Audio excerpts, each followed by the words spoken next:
do you assess, you got the 2 points, but certainly there's areas to clean up. So not a great start. How did you assess the overall 60 minutes? Yeah, no, it wasn't, you know, the score ends up similar to the score in Chicago, but we played so much better in Chicago.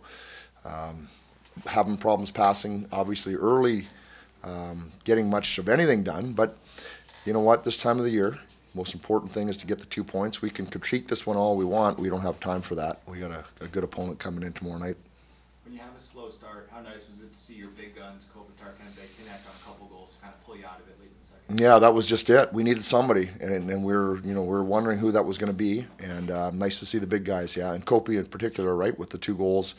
One really nice goal off the forecheck. You know, that's a part of our game plan was to forecheck. We didn't do a lot of it, but that one was to a T, so we really appreciated that. And then, you know, the power play goal, throw it there. We got people in and around the net, and you know, we get a little bounce on that one. Once Turcotte was injured and he was out, does the whole 11-7 thing kind of prepare you better for that, because guys are used to being mixed and matched and moved around? Yeah, I would say so. I mean, it was pretty late in the game, and we were you know, trying to get some of the lower minute guys out a little bit more often at the end there, and not so much you know, trying to keep Kopi and Phil's minutes down at the end. So some guys had a double shift a little bit, but fortunately it was just the last tail end of the game. Kopi's second goal was a power play goal, and it was kind of a greasy goal. Is that maybe the type that can jumpstart that unit a little bit, just get it going? I hope so. I mean, you know, you take them how you get them. Sometimes they're really nice, but what we did have was, you know, really good numbers at the net. You know, there was Q was right there, Kopi was right there, the puck was delivered. You know, you don't know where it's going to end up, but if it hits a stick, it's a goal. It goes off the foot or the leg, whatever. But we were in good spots. We were on the back side of the net where the goalie wasn't, and the puck was delivered to that area. So we will take that kind of, not that kind of goal, that kind of attempt every time. You mentioned another opponent coming in tomorrow. Do you approach a back-to-back at home any different than if it was, say, back-to-back on the road? Is there anything unique about it? No, I don't think so. I mean, you know, our guys won't skate in the morning. They wouldn't skate on the road. They won't skate at home. You just rest, maybe get a better sleep because you don't have to travel. I think maybe that's probably a bonus. And so hopefully you're fresher. That's really the only way I would say that there's a difference. 5 points in the last 3 games for Pierre Dubois. You starting to see him get a little bit more comfortable now?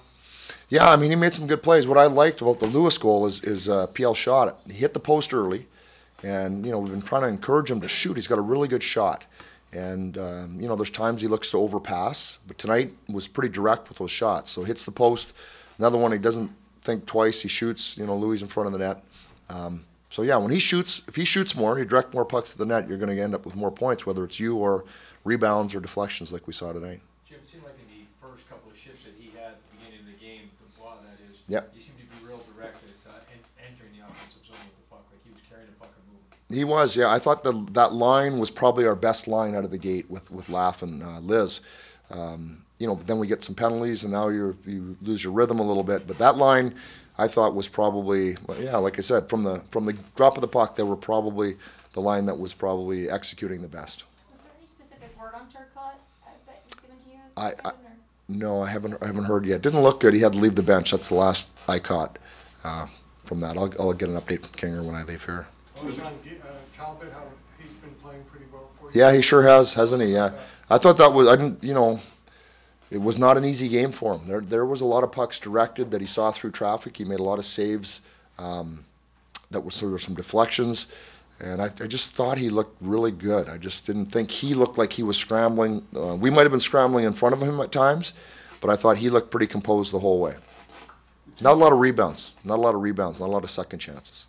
Both games against the Hawks, Bedard didn't do much. So was it just limiting time and space, or some other stuff that you saw that limited his effectiveness against you? Well, I mean, we try to play a good defensive game. I'm not sure we did that as well tonight as we did in Chicago, but it's interesting for me when he has the puck and he's coming through the neutral zone. I feel like he's dangerous. I know, you know, you're looking for him to get goals and assists and to be right on top of the goalie, but you can just see his skill, his creativity, his vision.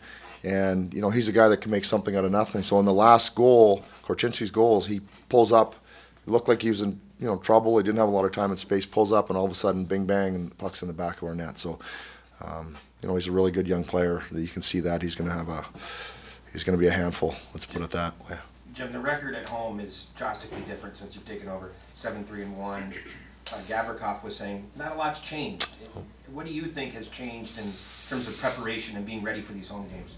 Yeah, I don't know. We talked at the start. I hate to go back to this, but just our identity in general, we had to get back to. And so we had been more consistent on the road this year, early, as you know.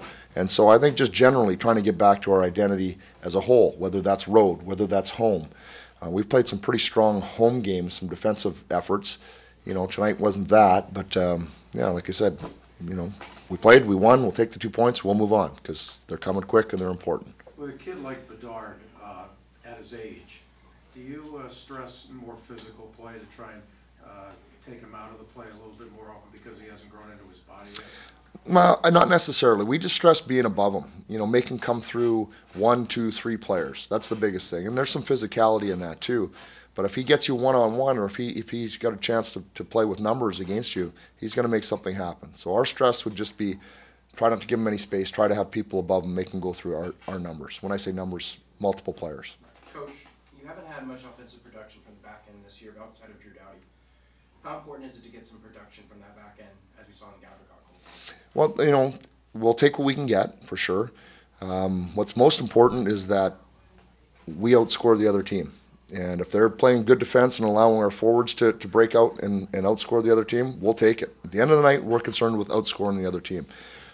Do we like it when they score? Can we use more? Of course.